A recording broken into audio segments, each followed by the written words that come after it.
Selamat pagi. Selamat pagi, Elvi.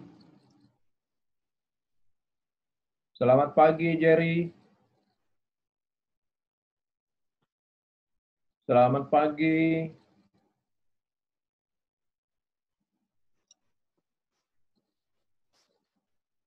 Kayaknya belum ada suara di sana ya.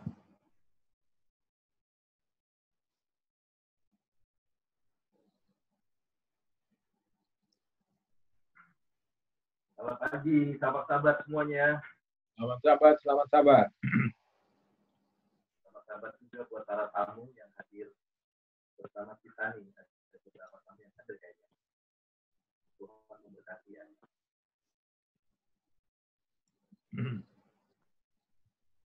Jerry? Jer? Ya. Nanti special song di sekolah sahabat itu kau yang sampaikan ya? Enggak, langsung kita helping aja. Jadi Kenapa? yang nyanyi. Siapa? Ya. Helpy aja yang menyampaikan. Enggak, karena saya bikin kau co-host di situ, nggak apa-apa. Jadi saya sebut saya kan sebutkan di situ video aja. Jadi yang special song itu kau nanti yang masuk gitu. Nggak ada suara. Nggak ada suara. Pulang nggak apa-apa keluar sama. Ya, saya bacakan aja tentang acara, langsung dimulai. Jadi enggak. Kalau itu helping nggak ada suara ya? Ya, nggak ada suara. Sudah. Oke, baik. Sudah. Oke, baik. Nah, mulailah ya biar tidak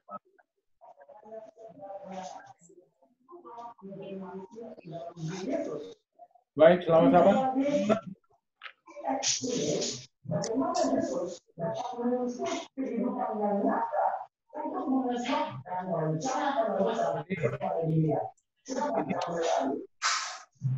Ini ada suara lain yang masuk. Suara apa itu?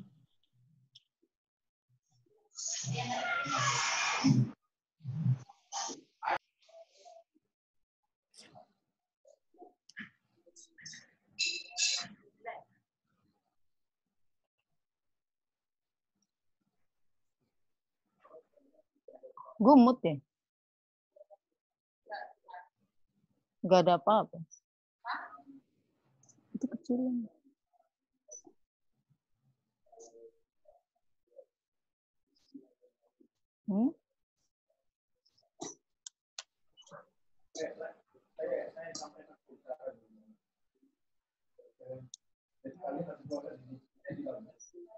Itu kecil.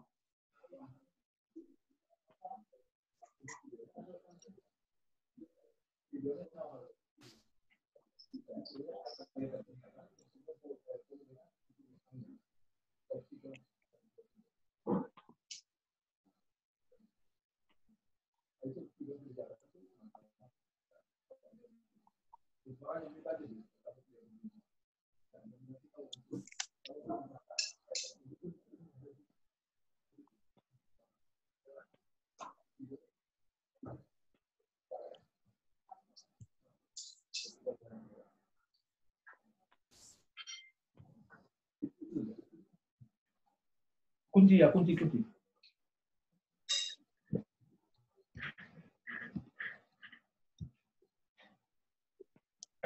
Baik, selamat sahabat semua.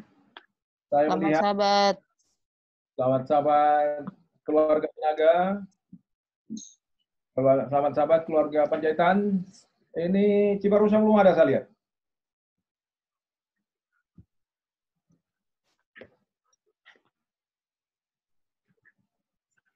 Halo?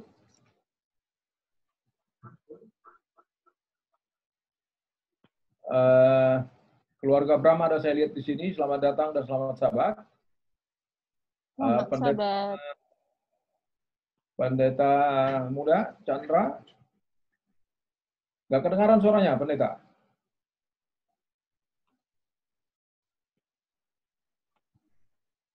Baik, karena sudah jam 9.12, saya kira saya Saya berikan suara. Dan kalau untuk informasi kepada semua, pada saat nanti sekolah sahabat dimulai, tolong semua di mute. Yang kita dengarkan itu bicara adalah si pembicara, khususnya yang memimpin kita di sekolah sahabat adalah Helvi Sinaga, supaya dia kedengaran dan kita tidak masuk di dalam room dalam pembicaraan ini. Silakan Helvi untuk memulai sekolah sahabatnya. Oke, untuk kita semuanya, selamat pagi dan selamat sahabat untuk saudara-saudara kita semua.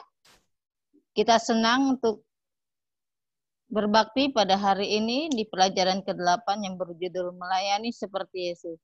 Sebelum kita memulai, kita berdoa dalam hati kita masing-masing.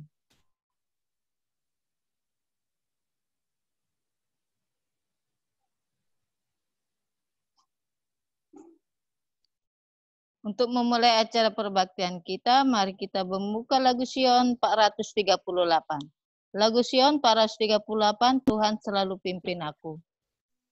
Dan akan dipimpin oleh Bapak Tambunan dengan gitar. Tidak. Musik. Langsung musik. Oh iya, musik saja. Lagu Sion 438.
Ayat inti kita pada sabat ini terdapat di dalam Matius 9 ayat 36 yang berbunyi, melihat orang banyak itu, tergelaklah hati Yesus oleh belas kasihan kepada mereka, karena mereka lelah dan terlantar seperti domba yang tidak bergembala.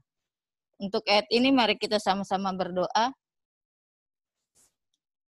Bapa kami surga, terima kasih Bapa, Engkau memberkati kami dari malam hingga pagi ini. Di sini kami telah berkumpul di rumah kami masing-masing untuk berbakti melalui Zoom bersama saudara kami di kelompok Ebenezer dan juga kepada gabung Bapak Pendeta Tulus Yagian yang akan berbakti memuji muliakan nama-Mu bersama-sama dengan kami Bapak. Terima kasih ya Bapak, Engkau memberkati kami dari acara awal hingga akhirnya. Berkati juga saudara kami yang belum bergabung, kiranya mereka bergabung dengan secepatnya untuk bergabung untuk memuji muliakan nama-Mu. Berkati kami satu hari ini, Bapa. Kami berdoa dan ucap syukur. Amin. Saat ini kita akan diskusi yang akan dipimpin Bapak Tambunan.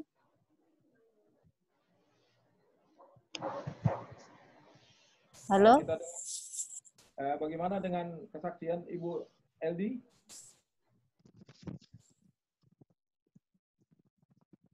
Ibu Eldi kebetulan berhalangan, kita langsung bisa lanjut diskusi saja. Baik, kita dengarkan satu musik yang dari Pak Jerry.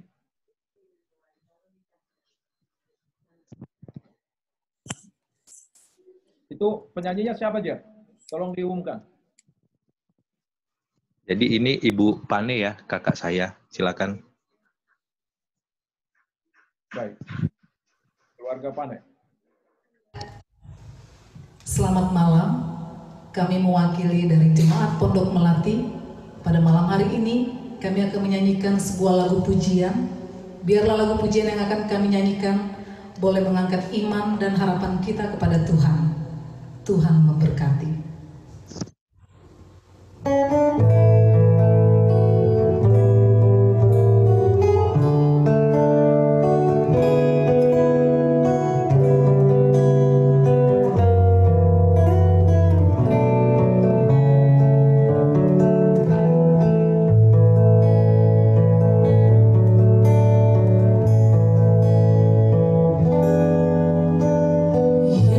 Yesus, Kau telah memulai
Baik,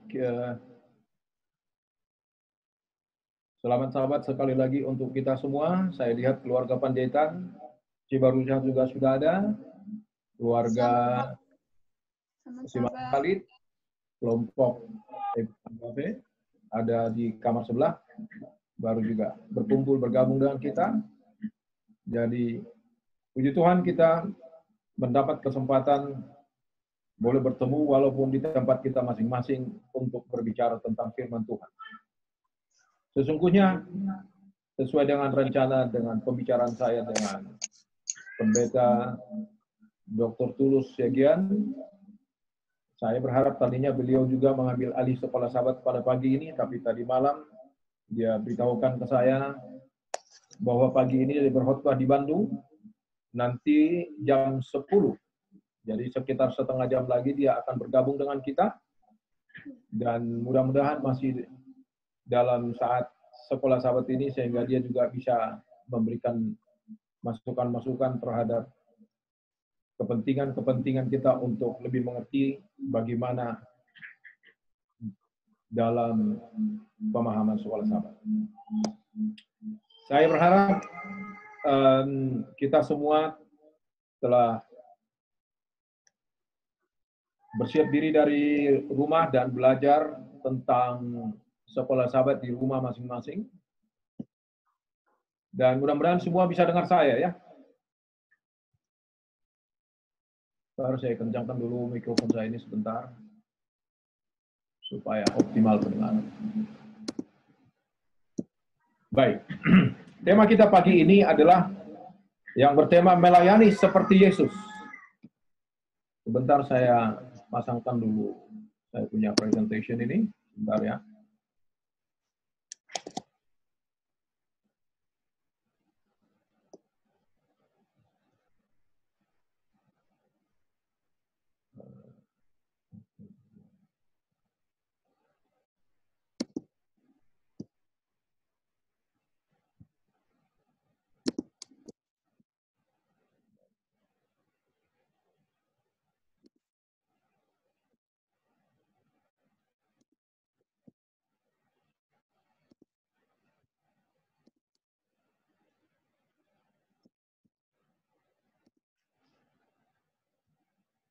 Baik, melayani seperti Yesus. Itu tema kita pada sahabat pagi ini. Dan kalau kita menyimak berminggu-minggu ke belakang, tema daripada sekolah sahabat kita ini sesungguhnya sukacita berbagi dalam misinya. Artinya dorongan-dorongan dan anjuran-anjuran dan bahkan saran-saran bagaimana kita untuk saling berbagi tentang firman Tuhan kepada semua yang bisa kita temukan.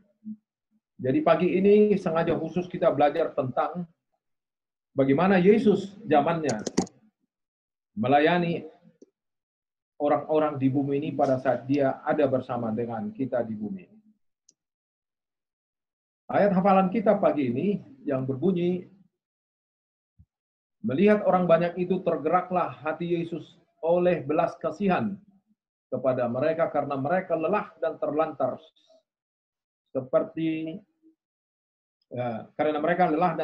seperti domba yang tidak bergembala.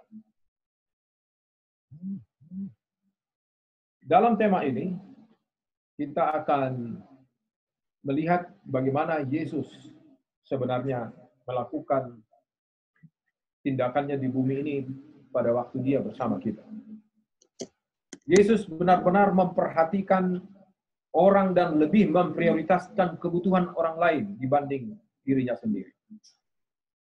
Saya kira kalau kita berbicara tentang Yesus, saya tidak ragu bahwa kita sendiri mempunyai banyak pengalaman tentang bagaimana Yesus melayani bumi ini pada saat zaman. Lalu dia lanjutkan di sini, Yesus melakukan lebih dari sekadar berkhotbah tentang kerajaan surga. Dia duduk bersama orang banyak, mendengarkan keluhan mereka dan memberikan perlakuan yang baik kepada mereka. Dia berusaha memenuhi kebutuhan sementara dan kebutuhan kekal mereka. Dia adalah teladan yang harus kita contoh dalam melayani orang lain. barang siapa yang membaca Perjanjian Baru, keempat buku yang pertama, saya kira kita bisa sendiri menyampaikan dan menyaksikan bagaimana Yesus menghadapi semua orang-orang pada zamannya. Kita akan mendalami keempat atau kelima hari yang ada di depan kita ini, yaitu hari Minggu, yang mana di situ kita mulai dengan sikap Yesus terhadap orang lain. Kemudian yang hari Senin perlakuan Yesus terhadap orang lain. Yang hari Selasa pelayanan penyembuhan Yesus bagian yang pertama, dan hari Rabu bagian yang kedua, dan hari Kamis tentang yang terpenting bagi Yesus kita, atau saya akan paparkan sedikit satu persatu, lalu nanti kita bicarakan satu persatu di dalam diskusi yang akan kita lanjutkan sebentar lagi. Kalau kita masuk ke hari Minggu, di situ Tuhan Yesus sampaikan kepada semua bumi ini. Dahulu dan juga sekarang dia katakan menjadi garam. Garam harus dicampur dengan makanan agar efektif dan meningkatkan rasanya. Kita harus berada di dunia dan membuatnya dapat meresapi Injil kebenaran. Yohanes 17 ayat 15 sampai 18. Demikian juga Yesus menyampaikan kepada mereka pada saatnya, jadilah terang. Terang harus bersinar dalam kegelapan lingkungan tetangga, desa, kota, untuk menerangi mereka dengan kemuliaan Tuhan. Kenapa Tuhan menyampaikan seperti ini? Menggunakan hal-hal yang wajar dan biasa di dalam kehidupan sehari-hari. Karena banyak orang-orang yang mencoba mempengaruhi dan mengganggu cara-cara Yesus bergaul dengan manusia di sini. Pada zamannya. Bahkan banyak orang yang berupaya supaya Yesus itu tidak kelihatan lagi di mana-mana. Kita tahu bahwa dia bahkan sampai disalibkan. Tetapi dia menunjukkan satu posisi, satu kehidupan yang mana dia menunjukkan kepada orang lain kehidupan yang jauh lebih sederhana daripada orang-orang yang harapkan dari Tuhan Yesus itu. Dikatakan Yesus selalu melihat hal yang baik sehingga pemuka agama yang lain pun tidak terlalu senang kepada Yesus. Sebentar, saya harus agak geser ini sedikit supaya bisa kubaca. Ya.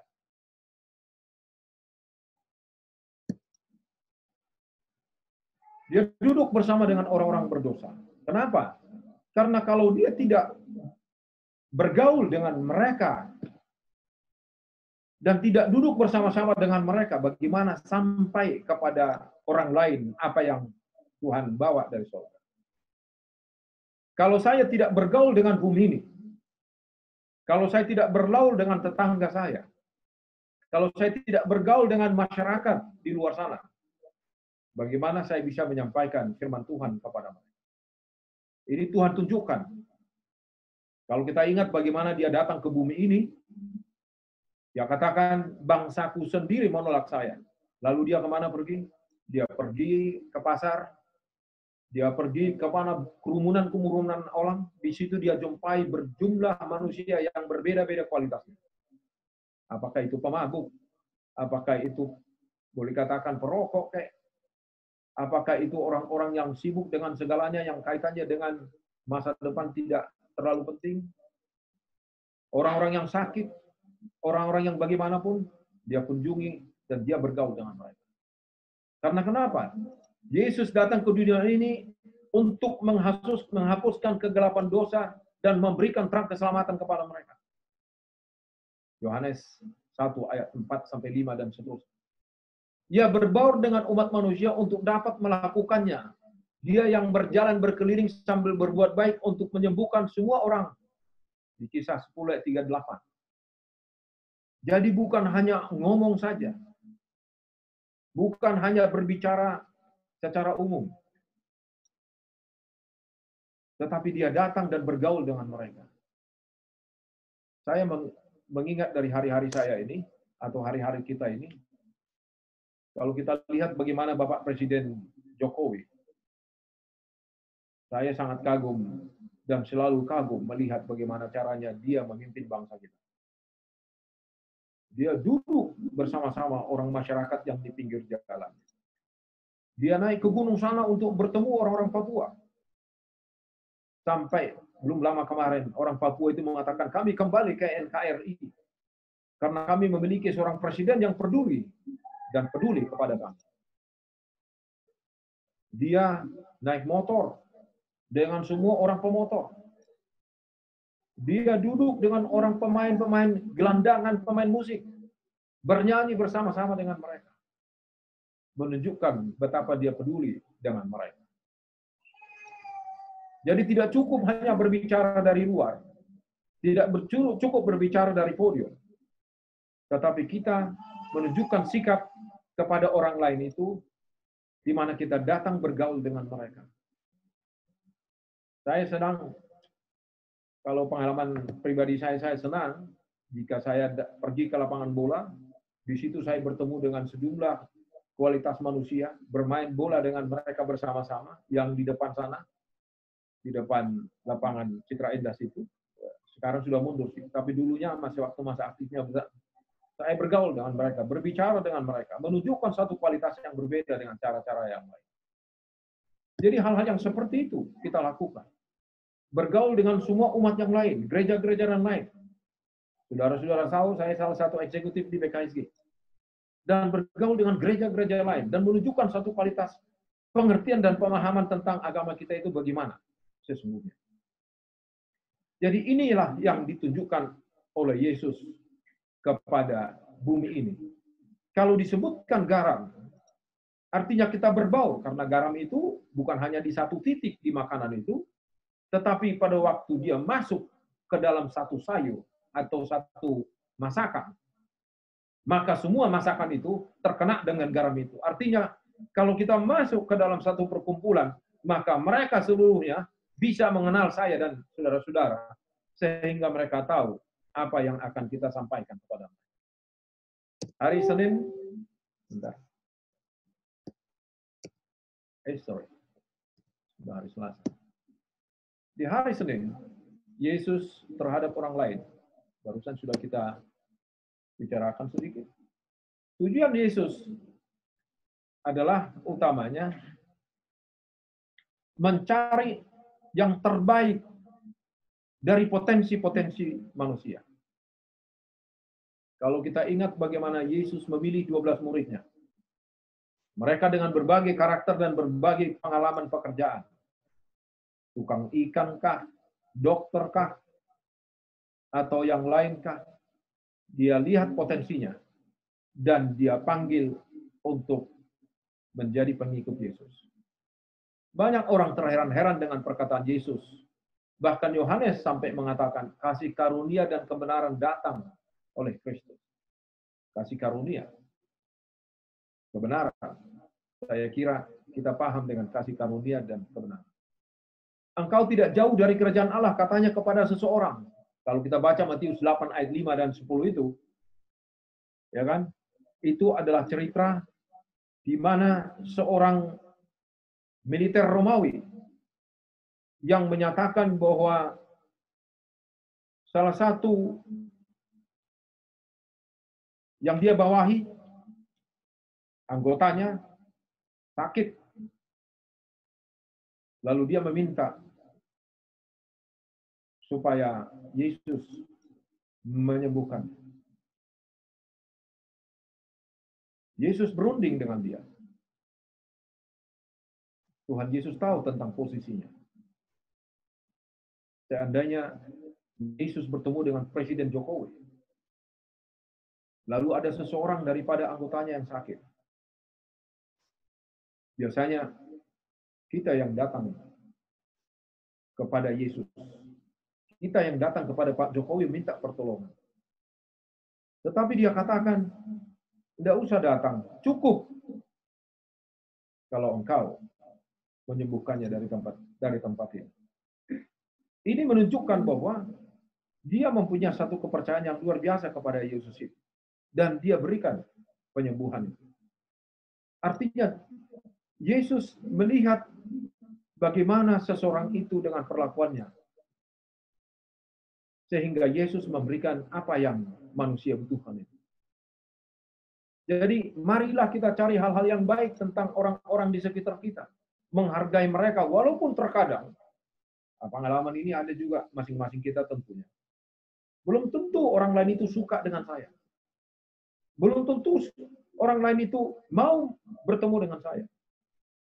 Tetapi kita upayakan, kita tunjukkan apa yang terbaik dari kita. Kita tunjukkan apa yang bisa kita sampaikan, bahwa kita ini adalah orang-orang yang percaya kepada Tuhan. Kita tunjukkan dengan segala pergumulan apa yang ada dalam kehidupan kita sehari-hari. Tentunya tidak semua sempurna. Saya percaya masing-masing kita ini mempunyai pergumulan tersendiri. Tetapi Tuhan melihat dari sisi lain, di mana kita mempunyai, seperti yang kita sudah pelajari pada minggu lalu, mempunyai masing-masing talenta, mempunyai masing-masing kemampuan yang Tuhan sudah berikan dengan saatnya kita dibaptiskan. Maka setiap orang dari kita ini telah dipenuhi dengan sesuatu kemampuan yang sebenarnya harus kita gunakan untuk bergaul dengan dunia ini, membawa mereka kepada kebenaran Tuhan. Ketika kata-kata kita memberi semangat dan penuh rahmat, maka kata-kata itu memiliki pengaruh positif kepada kehidupan orang lain. Itulah teladan yang Tuhan sampaikan kepada setiap kita. Pada hari Selasa,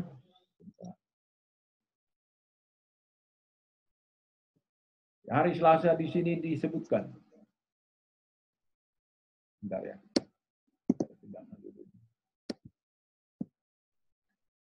Yesus melayani kebutuhan yang dirasakan orang-orang sehingga dia pada akhirnya dapat memenuhi kebutuhan mereka yang terdalam di mana mereka sudah tidak dapat menyelesaikan masalah sendiri.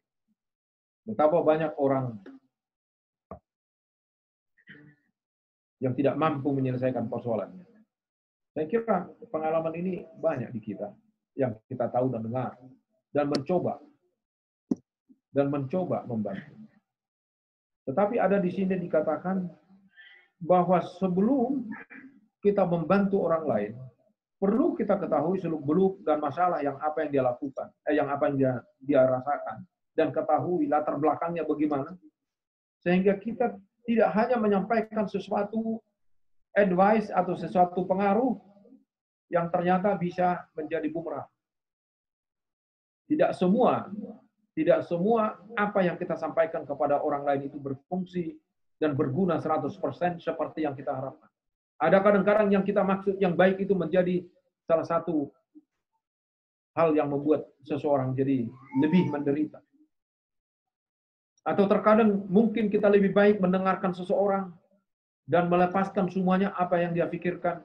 Lalu pada ujungnya mungkin 1-2 kalimat cukup untuk memenuhi kebutuhan seseorang.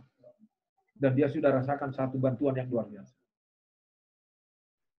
Di sini katakan dibandingkan makanan perumahan, diet, peralatan medis, maka kebutuhan utama manusia adalah hubungan pribadi dengan Tuhan. Sejak 1 bulan ke belakang, setelah saya rasakan saya tidak mendapatkan pertolongan yang bagus lanjut di rumah sakit kepada terapi-terapi yang saya sudah lakukan hampir 7 bulan setelah saya jatuh dengan naik motor tahun lalu itu. Saya mengikuti fitness training di tidak jauh dari rumah kami di Iqlias ini. Dan saya bertemu dengan sejumlah orang di situ. Dengan perbedaan keinginan untuk memelihara fitness badan.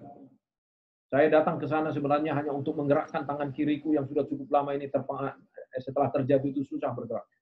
Puji Tuhan sudah boleh saya katakan dengan satu tangan kiri ini sudah kembali mulai saya angkat 10 kilo sudah bisa saya angkat. Yang selama ini 1 kilo aja pun sudah berat. Tapi yang lain itu saya perhatikan mereka sambil angkat berat ini atau beban ini berpose di kaca yang besar, menunjukkan bagaimana bisepsnya atau dadanya diperbesar dan diperkembangkan oleh angkat besi ini. Dia puas dengan hal itu, pulang dengan tenang dan mengatakan terima kasih ya, sudah saya bisa berlatih di sini dan sebagainya kepada pemilik. Atau hanya datang hanya untuk ya bersenda gurau. Ada saya perhatikan di situ datangnya karena tutupnya jam 10, dan datang hanya untuk setengah jam, hanya untuk bertemu dengan orang. Karena kebutuhan manusia itu berbeda-beda. Jadi saya perhatikan semakin bergaul dengan mereka, tapi terjadi pembicaraan yang berbeda-beda.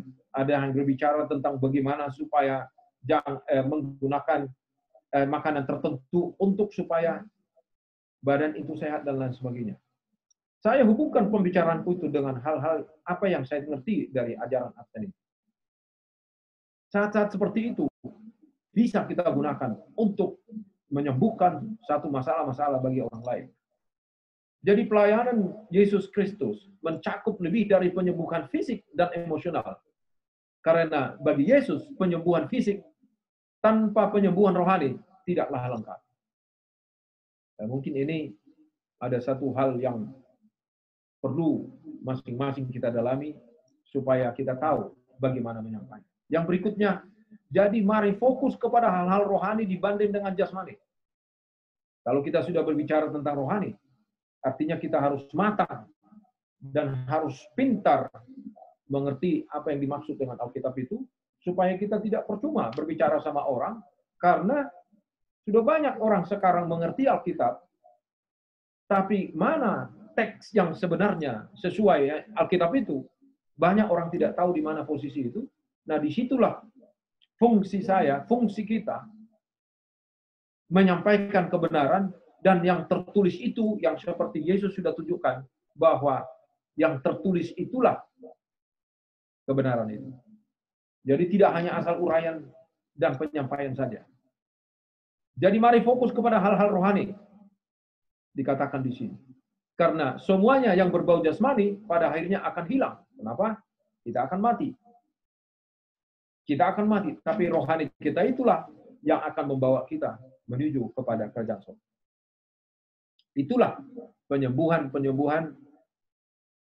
yang Tuhan Yesus lakukan.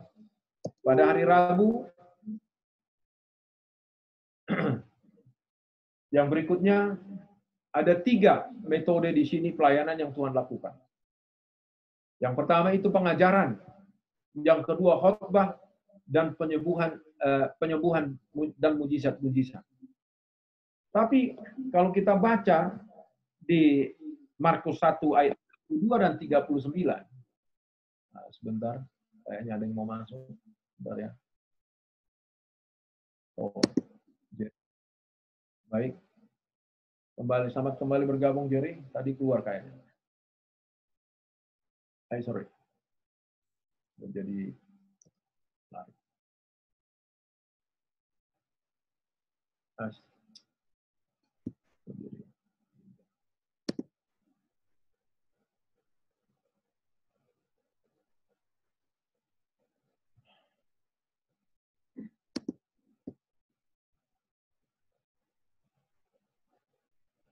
Masih kelihatan kah?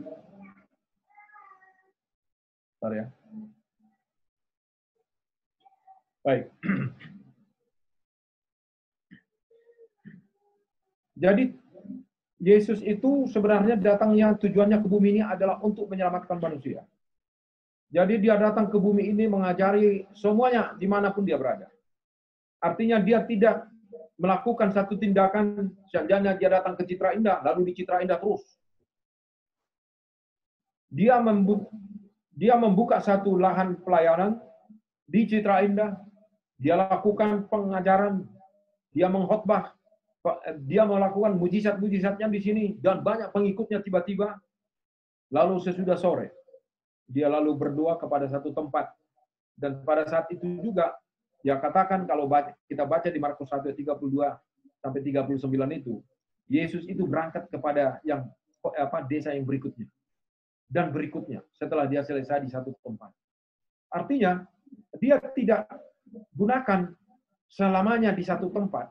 Karena mereka yang sudah ada di satu tempat itulah yang harus melanjutkan pekerjaan Tuhan. Artinya intinya untuk kita di sini, bahwa bila mana kita sudah mengetahui kebenaran Tuhan, kita yang sudah ada tinggal di Citra Indah atau di mana kita berada saat ini, kita telah mendapatkan pengalaman itu dari Tuhan itu, lalu kita diajak untuk juga melanjutkan pekerjaan Tuhan itu, karena Yesus itu juga lanjut di dalam perjalanan membawa keselamatan ke seluruh muka bumi ini. Intinya dikatakan menggunakan waktunya sepanjang hari untuk menyembuhkan, mengusir setan, melayani baik jasmani dan rohani, tapi dia tidak berhenti di situ, tapi berlanjut berikutnya kepada tempat-tempat yang berikutnya. Artinya, kita lihat kebutuhan di satu tempat dia penuhi, setelah itu terpenuhi di satu tempat, dia berharap itu akan berkembang sendiri. Lalu, dia lanjut dan melayani di tempat lain. Saya dikatakan penjelasannya adalah bahwa tujuan kedatangannya ke dunia ini adalah mengkhotbahkan Injil. Yesus bukan sekedar melakukan mujizat yang spektakuler, karena dia adalah anak Allah yang ilahi yang datang dalam misi penebusan. Dia tidak puas hanya untuk menyembuhkan penyakit fisik. Dia merindukan orang-orang yang menerima karunia kepada kehidupan kekal yang dia tawarkan. Jadi inilah yang Tuhan lakukan di dalam penyembuhannya. Jadi bukan hanya jasmani saja, tetapi mental mereka, rohani mereka, dan kehidupan sehari-hari mereka. Tuhan perhatikan dan upayakan untuk menyelamatkan dan menyembuhkan mereka. Pada hari Kamis,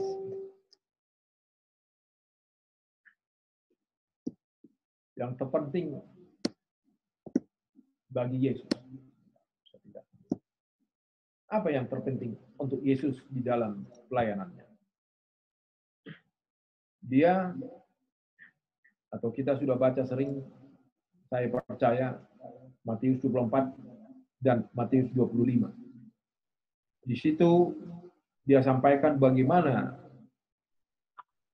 rencana Tuhan dengan bumi ini. Dia sampaikan tentang hal-hal yang akan terjadi pada akhir zaman. Dia sampaikan di situ bagaimana anak manusia itu akan datang. Di Matius 25, di situ ditunjukkan dengan berbagai percontohan tentang kesiapan-kesiapan yang harus dilakukan oleh setiap kita terhadap dan menghadapi kedatangan Yesus itu. Kenapa itu dia sampaikan? Tapi kita jangan salah paham. Kita sudah bicara juga beberapa saat lalu. Kesiapan itu dan mempelajari Matius 24 itu maksudnya bukan membentukkan satu teori baru yang mengatakan, oh Yesus itu akan datang segera, lalu seperti yang kita sudah perbincangkan sahabat lalu, banyak orang sekarang yang saya juga sudah semakin kebingungan melihat bagaimana orang sekarang semakin lari ke gunung untuk mempersiapkan kedatangan Yesus bagi mereka. Country living namanya itu sementara ini. Banyak didiskusikan. Tapi kita perlu dalami Matius 24 itu satu ayat dan ke ayat berikutnya. Banyak kita temukan, banyak kita lihat, banyak bersama-sama kita alami. Dan pada saat ini kita alami pandemik COVID-19 itu, yang saya secara pribadi percaya, yang hanya bisa menghentikan itu adalah Tuhan itu sendiri, karena ini adalah salah satu tanda masa kedatangan Yesus yang kedua kali. Jadi, yang Yesus ingin lihat bagi setiap orang disembuhkan dari penyakit tersebut, untuk melihat mereka yang telah disembuhkan membawa kesembuhan bagi orang lain juga. Artinya, kesembuhan maksudnya di situ bahwa mereka percaya dan mereka bersedia dan mereka menyiapkan diri dari kesehatan, kesembuhan, dan keselamatan yang dirasakan itu untuk kedatangan Yesus yang kedua. Yesus menggunakan 3 perumpamaan saya sebutkan tadi di sini. Dengan setia menggunakan karunia-karunia yang ada bagi kita, tapi juga yang memberikan itu lanjut kepada orang lain. Dalam perumpamaan yang terakhir, yang menjelaskan tabiat orang Kristen sejati, mereka yang hidup untuk melayani orang lain, gantinya menjalani kehidupan yang berpusat pada diri sendiri akan diterima olehnya. Saudara-saudaraku, melayani adalah satu pusat kehidupan Yesus. Melayani bukan hanya sekedar melayani, Yesus datang ke bumi ini. Tapi Yesus memberikan kesembuhan fisik, tapi Yesus memberikan kesembuhan untuk mendapatkan keselamatan dari persoalan rohani masing-masing manusia di bumi ini. Karena Yesus rindu dari semuanya yang sudah Dia layani itu, termasuk kita yang ada sekarang. Menginginkan satu ketika agar kita bersama-sama dengan Tuhan Yesus itu di dalam kerajaan surga. Jadi, kenapa kita pelajari hal ini pagi ini? Pelayanan Yesus yang bagaimana bentuknya?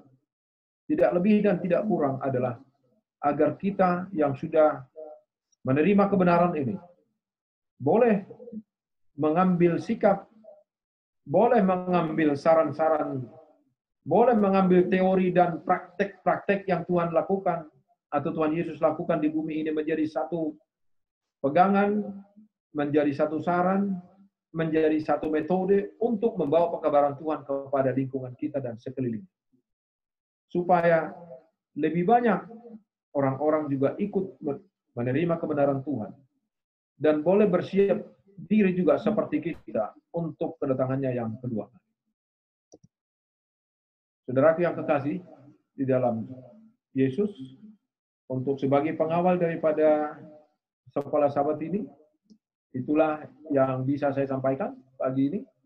Dan silakan bila mana ada pertanyaan dan perbincangan, dibuka diskusi tentang sekolah sahabat ini. Dan sambil kita berdiskusi, sebelum kita mendengarkan pelayanan perorangan dan menunggu pendeta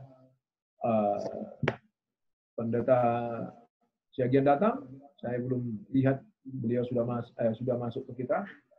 Jadi kita boleh berunding dan memperbincangkan apa yang sudah saya sampaikan pagi ini secara singkat. Silakan.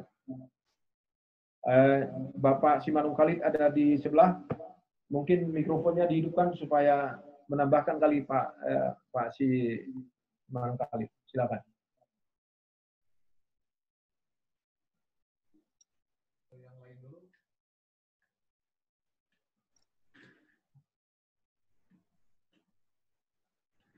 Baik, terima kasih kepada Pak Tambunan yang sudah menjelaskan tadi.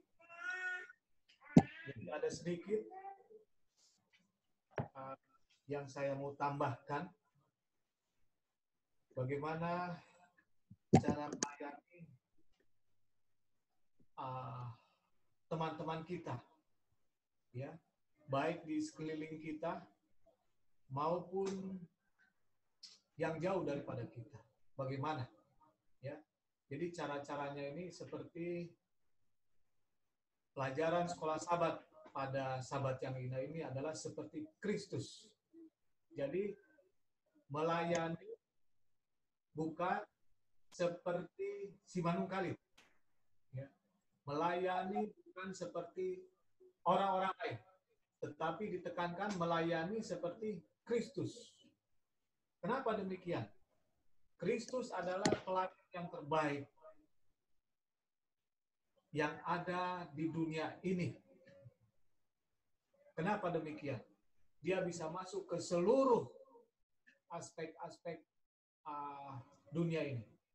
Dia bisa masuk kepada pelayanan kebutuhan manusia.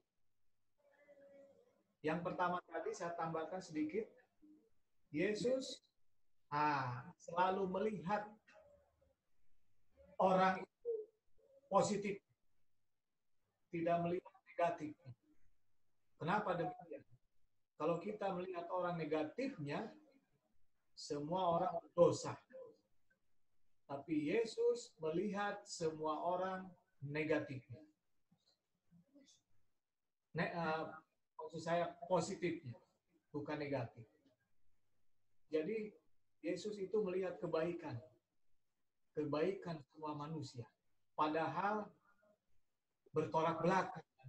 Manusia itu tidak ada yang baik di dunia ini. Tetapi Yesus melihat kebaikan dari manusia itu. Itu sikap Yesus terhadap orang-orang. Yang kedua, hari Senin, perlakuan. Ya, mengenai perlakuan Yesus terhadap orang lain.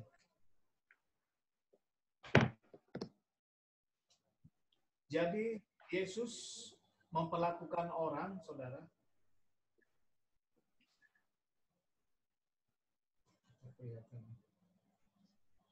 dengan cara-cara yang indah. Ya, dengan cara-cara yang indah. Dia jumpai orang itu, lalu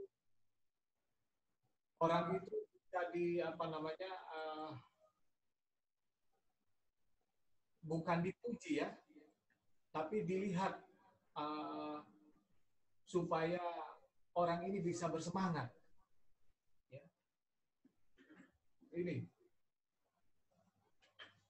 Ini perlakuan Yesus. Kemudian hari Selasa pelayanan penyembuhan. Nah, ini yang paling utama, pelayanan penyembuhan. Jadi yang pertama, Yesus ini penyembuhan fisik. Ya. Kita lihat cerita dari 5.000 orang. Ya. 5.000 orang yang diberikan makanan berupa roti dan ikan itu. Tuhan lihat mereka lapar, mereka kehausan dan lain sebagainya. Jadi disembuhkan dulu, fisiknya dikuatkan dulu. Setelah fisiknya dikuatkan, kemudian rohaninya dikuatkan. Kemudian yang kedua, pelayanan penyembuhan Yesus yang kedua itu adalah rohani yang disembuhkan. Nah, pelajaran hari Kamis ini, hari Kamis, Yesus melakukan penyembuhan kepada setiap orang yang dia jumpai. Tetapi Yesus mempunyai tujuan kepada setiap manusia yang dijumpai supaya mereka ini selamat sampai akhir nanti. Dikatakan Yesus di sini, setiap orang yang disembuhkan di dunia ini pasti akan mati. Tetapi yang Yesus katakan tujuannya bukan seperti itu. Tujuannya setelah disembuhkan dan orang itu harus sembuh sampai kedatangan Yesus yang kedua kali. Artinya Yesus menginginkan semua manusia ini selamat. Mundur ke pelajaran hari Rabu. Hari Rabu, pertanyaannya, kenapa? Masih kedengaran, saudara? Masih. Jadi, kenapa setiap Yesus datang ke setiap desa, menjumpai orang-orang, tidak semua dia layani? Kenapa, saudara? Jadi Yesus hanya memberikan contoh kepada segelintir orang di daerah itu, lalu dia tinggalkan, bukan artinya meninggalkan, tetapi orang yang sudah dijumpainya itu, supaya mereka bisa mengizinkan. Artinya ada perwakilan di tempat itu, supaya mereka bisa membawa orang-orang menjadi murid Kristus. Artinya, tugas kita sebagai pelayan-pelayan Tuhan, sebagai orang-orang Kristen, sebagai jemaat Tuhan, tugas kita untuk meneruskan pekabaran firman Tuhan itu. Jadi itu tambahan dari saya kembalikan kepada Bapak Tambunan. Baik, terima kasih Bapak Simanus Khalid.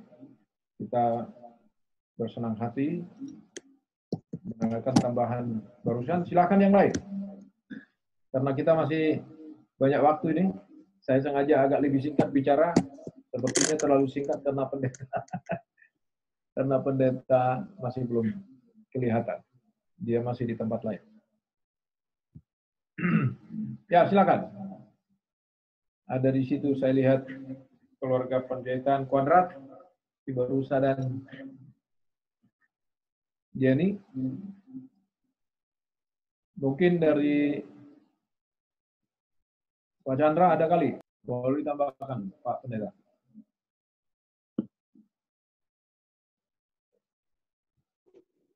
Ya, selamat sahabat untuk kita semua. Pelajaran kita minggu ini tentang melayani seperti Yesus. Artinya kita diajarkan untuk mengikuti pelayanan seperti Yesus. Dan tadi sudah diringkaskan oleh Pak Tambunan apa yang Yesus lakukan di saat yang pertama tadi kita ambil intinya bahwa Yesus menjadi garam dunia, lalu menjadi terang dunia. Artinya sikap dan perlakuannya kepada orang-orang itu berpengaruh positif. Nah, itu yang harus kita ikuti dalam seperti yang ditulis dalam judul.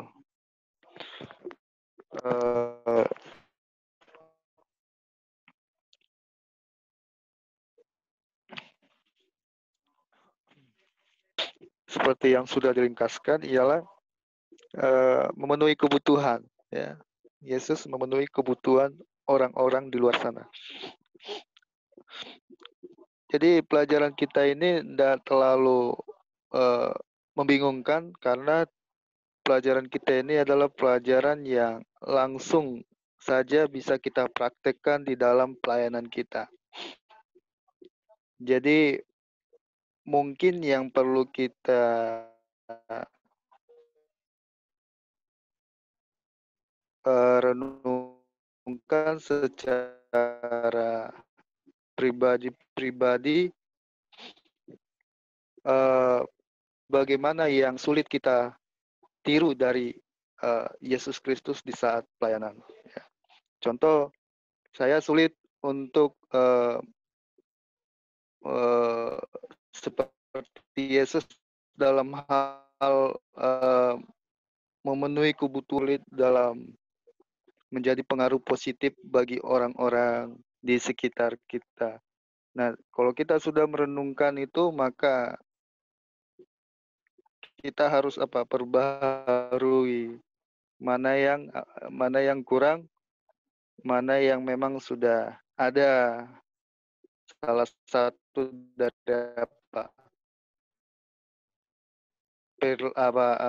pelayanan secara aplikasi, ya mungkin kita bisa renungkan supaya kita sama seperti topiknya. Topiknya tadi apa?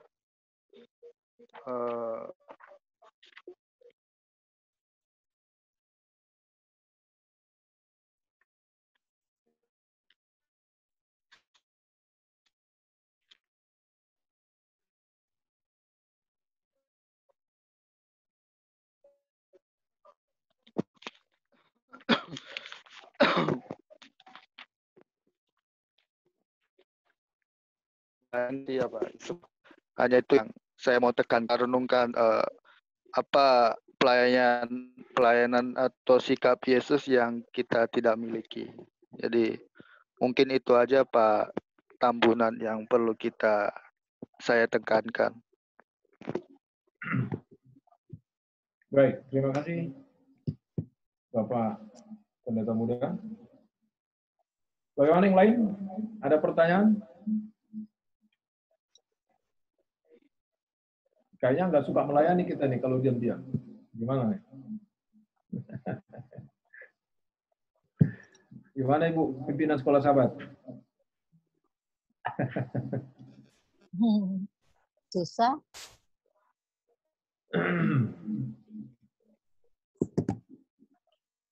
Ya, kalau gitu, kalau tidak ada lagi tambahan dari yang lain, dari Pak Jerry, ada saya lihat.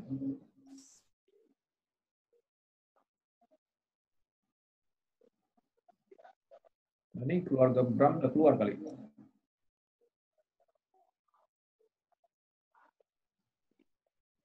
Baik, kalau gitu karena sudah tidak ada tambahan lagi. Jadi sebenarnya pada prinsipnya kita sudah sepanjang satu kuartal ini dia ajak untuk mendalami bagaimana penginjilan itu.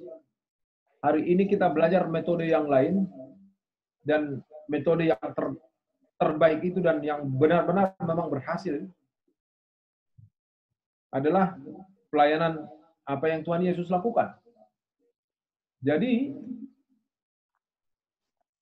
kalau kita mengambil sikap dan mengambil saran yang paling terbaik, tentunya ya banyak sudah saran-saran, bahkan seminar dilakukan oleh pimpinan-pimpinan dari Jakarta atau dari General Conference juga datang kadang-kadang membawa pengalaman-pengalaman kemana-mana, termasuk ke Indonesia ini, ya kan?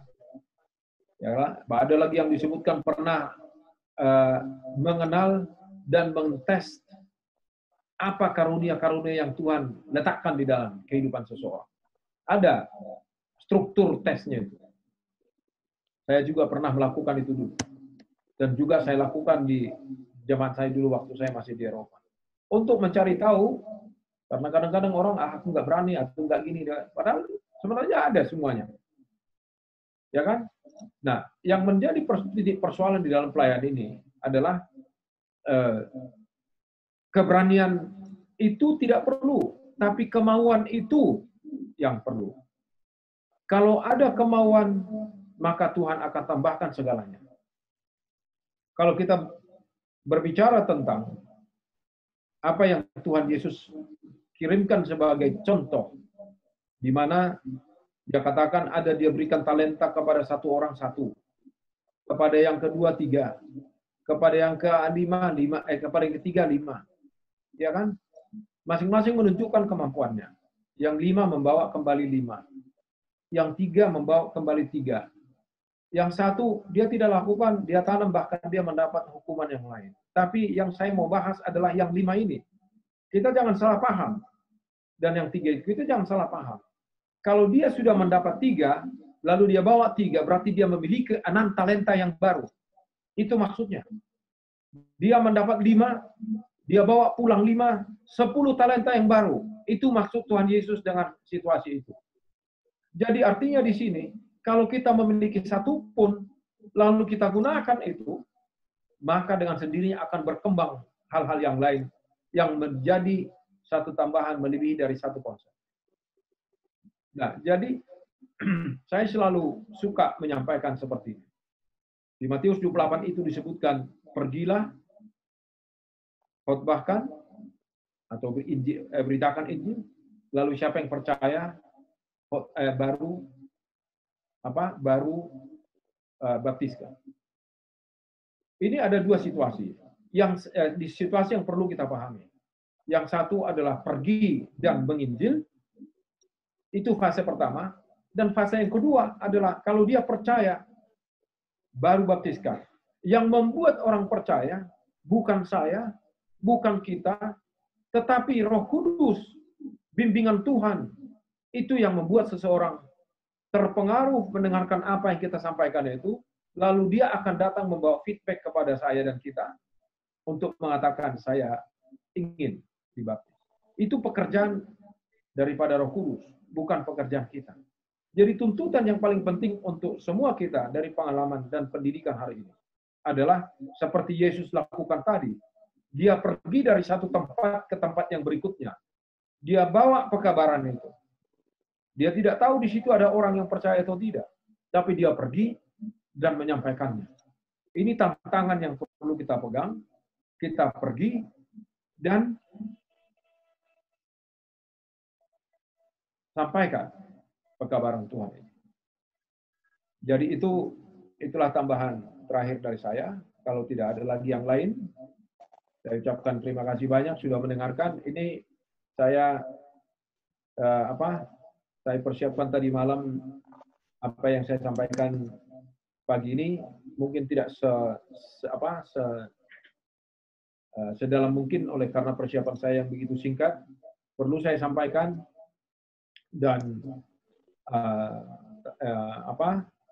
pahamkan kepada kita semua, pelayanan Zoom ini telah menarik waktu dan pikiran saya berhari-hari oleh karena membuat ini semuanya tidak semudah itu, sehingga tadi pagi pun tadi malam pun saya tidur sangat lambat supaya kita bisa mendapatkan apa yang lebih bagus hari ini dan daripada pelayanan-pelayanan sebelumnya. Jadi kalau ada yang masih belum, seperti tadi saya lupa untuk menghidupkan musiknya, walaupun sudah jalan di belakang, karena tidak saya buka, sehingga terlambat kita nyanyi tadi ya. Kalau masih belum sempurna, dari sahabat ke sahabat akan lebih baik selama kita dalam pelayanan itu. Inilah dari saya. Saya kira kita berdoa bersama-sama untuk penutupan sekolah sahabat ini. Saya minta dan undang Bapak Simanung Khalid yang berdoa untuk penutupan pelajaran sekolah sahabat. Baik, kita akan menutup acara diskusi sekolah sahabat. Kita berdoa. Tuhan Allah kami yang bersemayam di dalam kerajaan sorga, yang kudus kami sembah. Pada sahabat pagi yang indah ini, kami datang kepadamu bersyukur atas berkat lindungan Tuhan kepada kami. Sepanjang kami berdiskusi, di mana kami diajarkan bahwa kami harus melayani seperti Kristus yang sudah ada sebelumnya. Tuhan di sorga, kami sebagai manusia jarang sekali mengingat akan pekerjaan Kristus di dunia.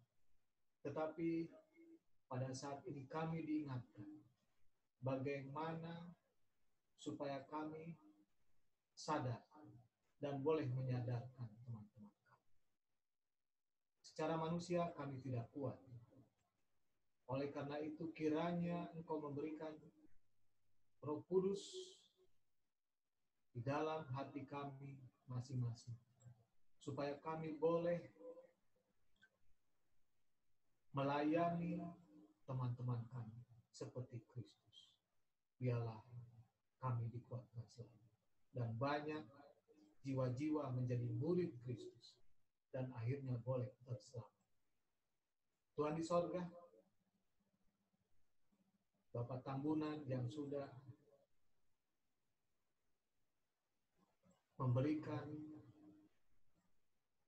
memimpin diskusi sekolah sahabat ini, kiranya Engkaulah yang memberikan berkat yang melimpah, kesehatan di sorga, dan seluruh keluarga. Kami juga berdoa untuk perkumpulan di tempat ini. Engkau mengetahui, melihat masih sedikit, tapi oleh karena sedikit ini, Tuhan berkenan kepada kami. Dan biarlah kami yang ada di tempat ini boleh menginjil dan banyak jiwa-jiwa yang diselamatkan dan mengisi perkumpulan ini. Dan kami akan bersatu padu untuk selalu memuji, memuliakan Tuhan dengan sukacita. Sebentar, kami akan melanjutkan acara kebaktian kami. Kiranya Engkau memelihara kami, sehingga kami aman dalam hidup. Terima kasih ya Tuhan, hanya di dalam nama Yesus Kristus yang telah menjadi juru selamat kami berdoa. Amin.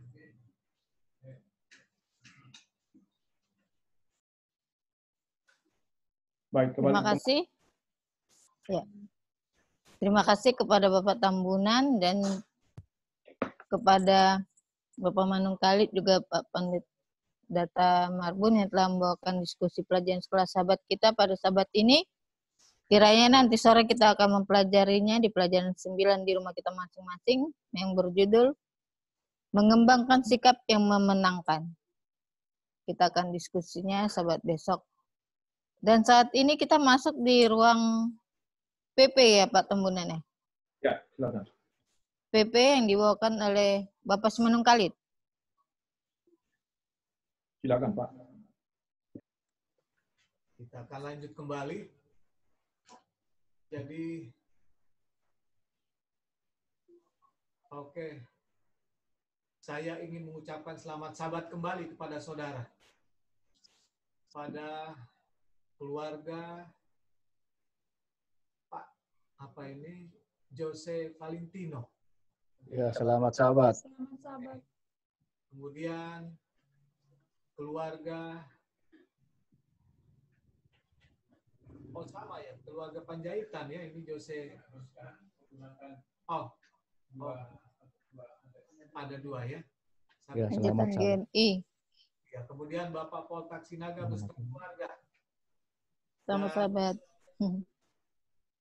Bapak Tambunan. Selamat sahabat semua. Baik, saudaraku yang kasih dalam Tuhan, pelayanan perorangan,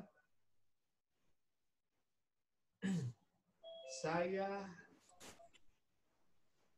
ingin membuka pelajaran di dalam Wahyu 7, saudara.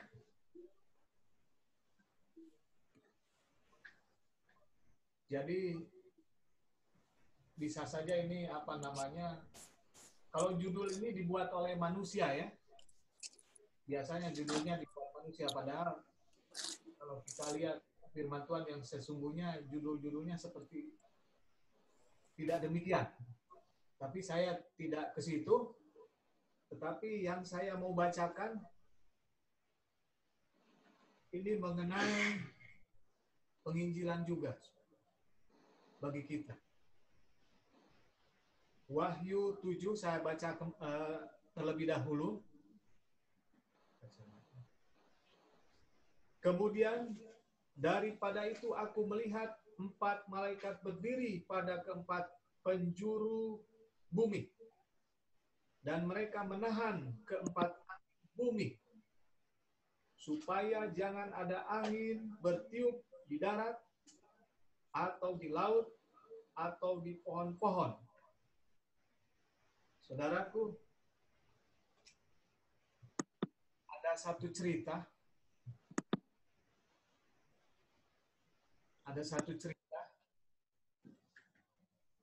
Dan cerita ini memang terbukti. Sewaktu kami menjadi anggota Jemaat Kertajaya Cianjur, saya bersama-sama pendeta, waktu itu pendeta AB Nadeak. Pendeta AB Nadeak. Saudara, pada waktu itu dia sudah pensiun. Saudara ingat kalau sudah pensiun umurnya berapa? 60 ke atas. Tapi pada waktu itu saya tidak melihat umur daripada pendeta itu. Karena pendeta itu selalu jiwanya bersemangat. Jadi, karena saya juga sudah hobi penginjilan, jadi bekerja samalah dengan Pendeta Abdon Nadea. Singkat cerita, kami ada yang harus dijumpai di tengah laut, saudara. Kalau di Cianjur ada danau, namanya Cirata. Tapi danau itu karena terlalu besar, jadi dibilanglah danau itu laut. Jadi kami ke sana memakai sampan, saudara. Memakai sampan kecil. Ya, jadi saya yang nakhoda, jadi pendeta dengan istrinya ikut, saudara.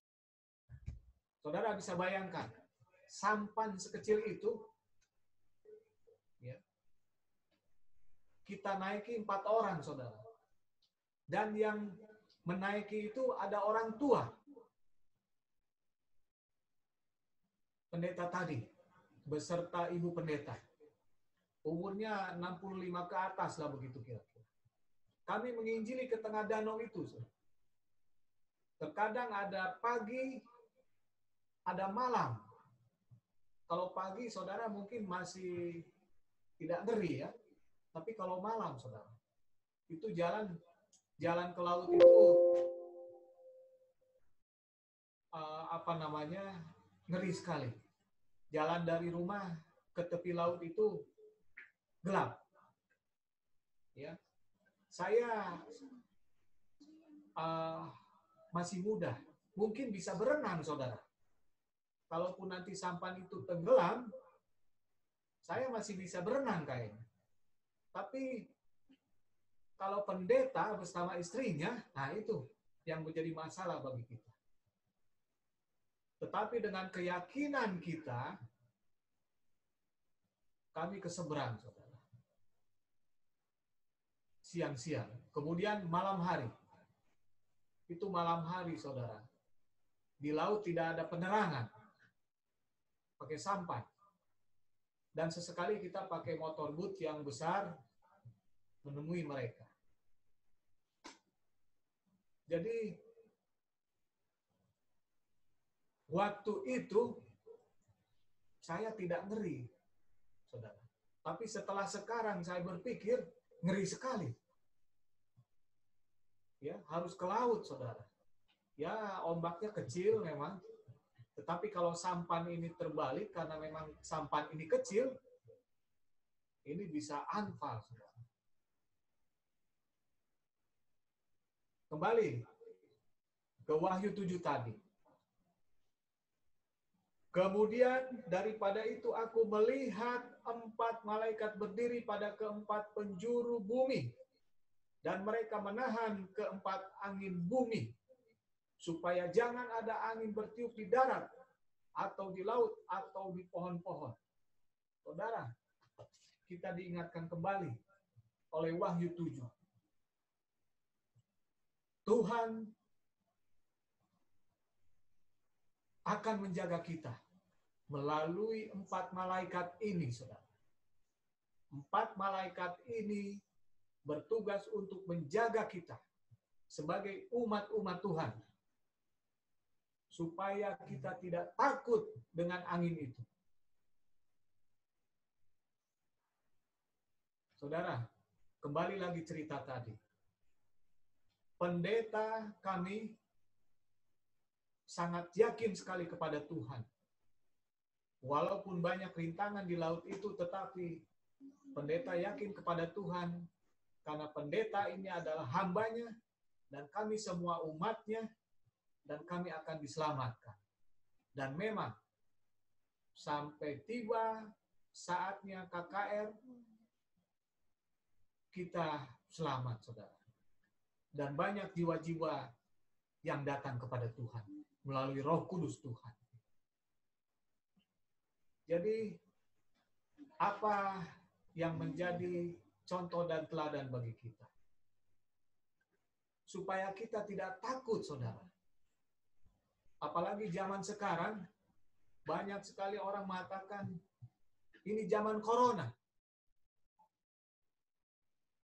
COVID-19. Hati-hati. Dan lain sebagainya. Betul, saudara.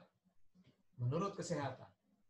Tetapi Tuhan yang di atas sana melihat umatnya yang akan menaungi umat-umat Tuhan. Jadi tugas kita pada saat ini adalah pengabaran firman Tuhan. Ini kesempatan bagi kita supaya kita bisa mengabarkan firman Tuhan. Orang lain boleh takut kepada COVID, tetapi kita umat Tuhan harus yakin. Ini kesempatan buat kita untuk berbencar, saudara. Mencari mereka yang rindu kepada Tuhan. Jangan takut, saudara. COVID, semua izin Tuhan. Yang ada di dunia ini semua izin Tuhan. Tuhan akan melindungi, saudara. Seperti pendeta tadi. Selamat. Ya. Jadi menurut cerita di danau itu, banyak nggak selamat, saudara, naik sampan itu. Kita berempat naik sampan itu. Kira-kira 500 meter lah. 500 meter jauhnya naik sampan itu. Ya. Jadi jangan seperti cerita murid-murid Yesus yang ada di sampan itu ketakutan, saudara. Padahal dia bersama Yesus di dalam perahu itu. Tapi ketakutan, ada angin dan lain sebagainya, mereka takut. Dia tidak ingat kepada penumpang yang satu itu. Dialah yang mengizinkan adanya angin, yang mengizinkan adanya keselamatan. Tuhan katakan, reda angin itu. Reda, saudara. Dan selamat orang itu. Jadi kembali lagi, saudara. Kita harus yakin kepada Tuhan bahwa kesempatan ini untuk kita pakai penginjilan kepada semua orang yang ada. Jangan takut, saudara. Dan jangan bilang ini adalah hanya pekerjaan pendeta. Tetapi ini pekerjaan semua umat-umat Tuhan. Yakin, saudara. Kenapa demikian? Kita rindu bahwa Kristus datang dengan cepat. Makanya penginjilan ini harus sampai kepada seluruh ujung-ujung bumi. Lalu tiba kesudahan itu. Jadi kembali lagi, saudara, kita diingatkan supaya kita menginjil. Ya. Dengan tidak mengindahkan aturan-aturan dari pemerintah. Tetap distancing itu harus. Tapi yang lebih penting adalah penginjilan. Dikatakan di dalam firman Tuhan tadi, di dalam sekolah Sabat, Tuhan menyembuhkan orang-orang sakit di dunia ini. Tetapi orang sakit ini pasti akan menemui kematian. Menemui kematian. Sama seperti kita di dunia ini terancam dengan kematian. Kita sebagai manusia pasti meninggal. Mau sama penyakit COVID, mau tiba-tiba meninggal, artinya kita pasti meninggal. Rata-rata pasti meninggal. Jadi kita harus yakin kepada Tuhan. Jangan takut kena COVID. Kalaupun kena, Tuhan yang mengizinkan. Baik, jadi itulah Wahyu 7 itu. Jadi semua penjuru-penjuru mata angin dijaga oleh Tuhan, saudara. Melalui malaikat itu. Kita tidak akan kena, saudara. Tidak akan kena. Kenapa? Janji Tuhan. Umat Tuhan harus menyelesaikan pekerjaan Tuhan di dunia ini. Baru akan datang kesudahan. Itulah pelayanan pelorangan pada Sabat yang indah ini. Kiranya ini menjadi penyemangat bagi Tuhan, bagi kita. Kiranya Tuhan memberkati. Terima kasih. Amin. Amin. Terima kasih kepada Bapak Imam Khalid yang membawakan pelayanan perorangan pada sahabat ini. Kita akan menutup rangkaian acara sekolah sahabat kita. Mari kita menyanyikan lagu Sion 362. Lagu Sion 362, Aku Pikirkan Sekarang. Diiringi oleh musik.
Udah tutup Patambunan. Saya lupa tadi Ibu Panjaitan. Oh, Ibu Panjaitan Cibarusa. Ya udah, dari Ibu Panjaitan, karena Ibu Panjaitan ada halangan, saya yang berdoa. Oke. Mari kita satu dalam doa. Maha besar Allah Bapa yang bertata di dalam kerajaan surga. Terima kasih Tuhan atas berkat dan tuntunan-Mu pada hari Sabat yang suci ini Tuhan, di mana kami sebagian daripada umat-umat-Mu dapat berkumpul, memuji dan meninggikan nama-Mu. Terima kasih Tuhan, kami sudah mendengarkan sebagian dari firman-Mu melalui sekolah sahabat tadi Tuhan, yang melayani seperti Yesus, di mana kami telah mendengarkan melalui diskusi sekolah sahabat ini Tuhan, ini kami bisa dapat terapkan di kehidupan kami sehari-hari. Dan kami semakin dekat kepada Tuhan. Berkati hamba-Mu, keluarga besar Tambunan Tuhan, yang sudah memimpin sekolah sahabat ini Tuhan. Dan berkati juga keluarga Simanung Khalid. Berkati juga Pendeta Chandra Marbun Tuhan. Berkati juga keluarga besar Poltak Sinaga. Berkati juga keluarga Jerry Panjaitan yang ada di GNI Tuhan, dan juga keluarga Cibarusah ini Tuhan. Dan yang belum sempat hamba sebutkan satu persatu Tuhan, yang hadir, yang sudah pernah bersahabat di GNI Tuhan. Dan juga khususnya kami juga berdoa untuk Pendeta Dr. Tulus Siagian, yang mau membawakan firman pada siang hari ini Tuhan. Berkati hamba-Mu ini Tuhan, apapun yang dikatakan beliau nanti Tuhan, sesuai dengan kehendak Tuhan. Dan kami bisa membawakan pulang apapun firman yang hamba bicarakan nanti siang Tuhan. Terima kasih Tuhan, berkati acara kami ini dari awal sampai selesai Tuhan. Hapuskan segala dosa dan pelanggaran kami Tuhan, karena kami berdoa melalui anak-Mu Yesus dan Juru Selamat kami. Amin. Amin.